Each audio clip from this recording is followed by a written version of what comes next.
বিশ্বনবী মসজিদে নববীতে নামাজ পড়ছেন, তিনি আল্লাহু আকবার বলে নামাজ শুরু করলেন, কেরাত পড়লেন, রুকু করলেন, রুকু থেকে দাঁড়িয়ে বিশ্বনবী পড়লেন সামি আল্লাহু লিমান হামিদা, পেছন থেকে সাহাবারা পড়ল রব্বানা ওয়ালাকাল হামদ।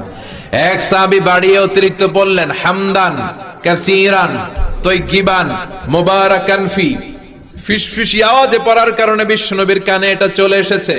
নামাজের পর বিশ্বনবী বললেন আমি রুকু থেকে দাঁড়িয়ে পড়েছি সামি আল্লাহু লিমান হামিদা, তোমরা পড়ার কথা ছিল শুধু রব্বানা ওয়ালাকাল হামদ, কে যেন একজন ফিসফিস আওয়াজে পড়েছো হামদান কাসীরান তাইয়িবান মুবারাকান ফি। কে পড়েছো? দাঁড়াও।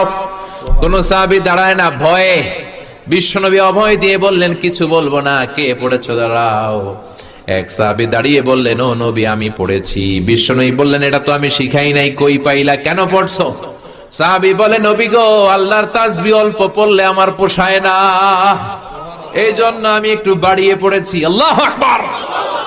বিশ্বনবী বললেন ভয় পেও না, বিচলিত হয় না, নামাজরত অবস্থায় আমি দেখেছি বিদউ ওয়া সালাসুনা মালায়েকা, 30 জনেরও বেশি ফেরেশতা তোমার এই অতিরিক্ত তাসবির সওয়াবটা কে লিখে লিখে আল্লাহর দরবারে পৌঁছে দিতে পারে, তারা আকাশের মধ্যে কে আগে নিয়ে যেতে পারে প্রতিযোগিতা করছিল।